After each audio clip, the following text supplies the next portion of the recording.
I'm tracking another round of some strong and maybe severe storms due into town later this evening into the overnight. We'll fire up live first alert defender just ahead. A man is in jail on murder and DUI charges following a deadly wreck in Owsley County. They're still waiting. I'm Jacqueline Policastro at the Supreme Court. Coming up, I'll take you inside the crowd as same-sex marriage supporters and protesters wait for a decision. Tracking, alerting, protecting. WKYT News starts now with First Alert Weather. Good evening. We are tracking some strong and potentially severe storms moving into our area, and those storms could bring strong winds, heavy rain, and even some hail. That is why we have declared a first alert severe weather day here at WKYT. We begin with Chief Meteorologist Chris Bailey. He's keeping a close eye on the first alert defender.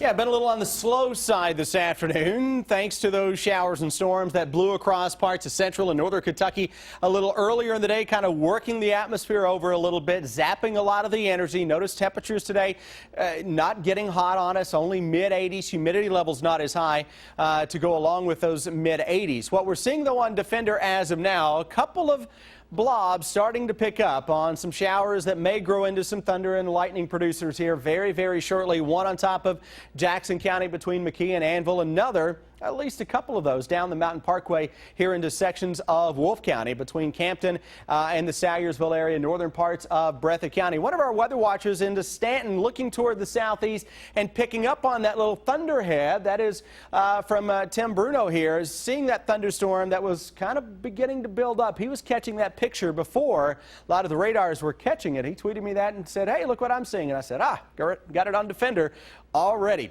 Back to our west. Showers, thunderstorms here around Breckinridge County, southern parts of Indiana. Storm Prediction Center monitoring southern Indiana, parts of northern Kentucky for a possible watch as we go through the next 2 or 3 hours. Atmosphere again has been worked over, and it is now in the process of trying to get all of its ducks in a row, if you will. So as storms start to crank up later this evening, it's a damaging winds threat, maybe a little bit of small hail, very small tornado threat. You got to keep an eye on the potential for some local high water issues. If those storms do get going, guys, they may move over the same piece of real estate, one right after another. No matter what happens later this evening, I've got another severe weather threat that comes your way before we get into that weekend in just a few minutes.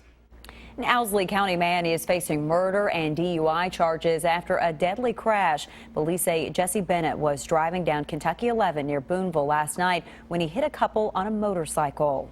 Both people on the motorcycle were flown to UK hospital in critical condition, and one later died. WKYT's Sam Smith is talking to people who saw the crash. He has our top story at 5:30. We heard a very loud thud. Sierra Christian witnessed the aftermath of the wreck and called 911. Then I realized that there was somebody laying next to that truck.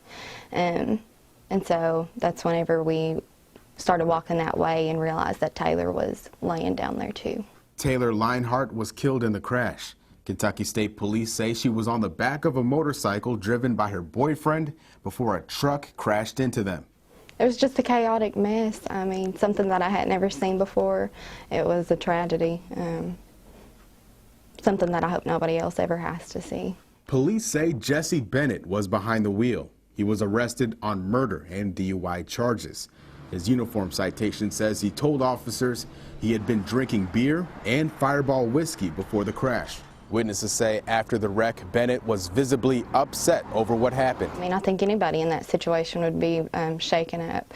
And I can't imagine what he's going through right now because I know he wouldn't have ever intentionally done that. But as a result, a college student is dead and her boyfriend is in the hospital with life-threatening injuries.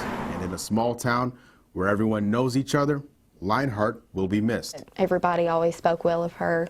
Every time I saw her, she was smiling. In Owsley County, she just seemed like a really good girl. Sam Smith, WKYT. Bennett is scheduled to be arraigned on Monday. An Eastern Kentucky judge has denied a request to dismiss a lawsuit against a Floyd County attorney suspected of fraud. Yesterday, Eric C. Kahn appeared in court but refused to testify. Back in May, about 900 of Kahn's former clients had their disability benefits suspended. Now those clients face hearings with the Social Security Administration to redetermine whether they're actually eligible for disability.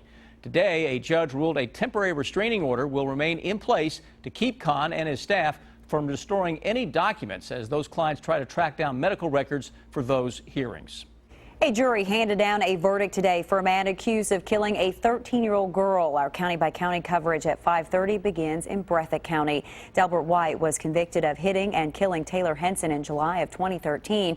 Jurors recommended a 2-year prison sentence for White. He is in the Three Forks Regional Jail. In Franklin County, deputies are looking for a person they say broke into a church. Here's a surveillance photo of the suspect. Deputies say the suspect broke into the West Frankfort Church of God about 6:30 this morning. They say that person broke a stained glass window using a rock. We're also told a back door was left open and they found empty pocket knife boxes, possibly taken from the bait shop next door. Right now, deputies just have this surveillance photo, so they are asking for tips from the public. It is down to the wire for a Supreme Court decision on same-sex marriage. The court is looking at whether states have to allow same-sex marriages and whether they have to recognize same-sex marriages performed in other states. Kentucky's ban is one of those cases the court is considering. Washington Bureau Chief Jacqueline Polo-Castro is outside the U.S. Supreme Court, where supporters and protesters are waiting for a decision to come down. Twice this week already, same-sex marriage supporters and protesters made their way here to the Supreme Court to try to catch the decision on same-sex marriage. But they're still waiting. Interns race across the marble steps of the Supreme Court, delivering what the crowd thinks might be a decision on same-sex marriage. But again, it isn't. We'll be back here tomorrow again, yep. Same-sex marriage supporters are waiting it out. Today they lined up in rows holding flags, trying to cool off from the stifling heat, with paper fans that read, "Be you." But if it's tomorrow, that'd be amazing because New York Pride, there's a bunch of prides happening this weekend, so it'd be the perfect way to celebrate. A small group of people supporting traditional marriage took a quiet stand. We believe that there is a fundamental constitutional right to free speech and religious liberty, and we just want to make sure that's protected in this debate. Ezekiel, go! Tell them! And some people delivering extreme messages made things loud, clashing with same-sex marriage supporters.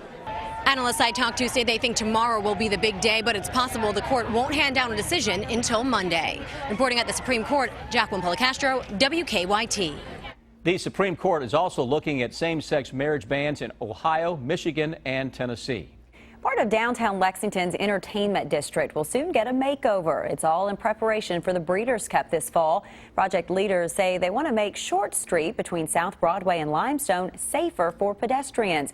As WKYT's Victor Puente explains, the plan could impact drivers. With all the bars and restaurants, this part of Short Street has become Lexington's entertainment district. But over time, foot traffic on some nights has become congested. So the sidewalks are overcrowded in some areas. We have sidewalk cafes, and they're very successful. It's positive for us to have the sidewalk cafes and all of the energy, but we need to make sure our streets accommodate everybody. Brandy Berryman with Lexington Downtown Development Authority has a plan. Extend the sidewalks with green paint. In this artist rendering, you can see how much more room pedestrians will have and not be in the street. So for our residents who come down and for our visitors who will be coming for Breeders' Cup, I think it's an opportunity for us to put a spotlight on our downtown core. It's just a party atmosphere. Attell Wagner describes what it's like around here on a weekend night. She's the manager of Dudley's on Short.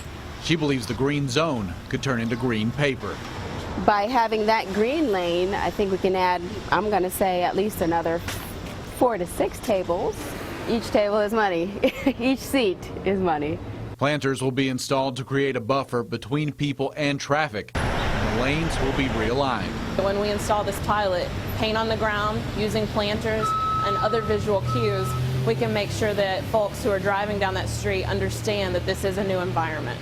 It'll stick out. It visually will be an obvious space where you're not driving. In Lexington, Victor Puente, WKYT. Well, the design will also include back-in angular parking and new benches. The project is scheduled to be completed in July. Most of us have dealt with major road construction projects that slow us down and affect traffic flow. I-75 has been a hot spot for construction. Jessica from Berea has our good question today. She says the construction on I-75 South below Berea has been going on forever. I know construction on I-75 toward Lexington is complete. Why is it taking so much longer? Do they have a projected finish date?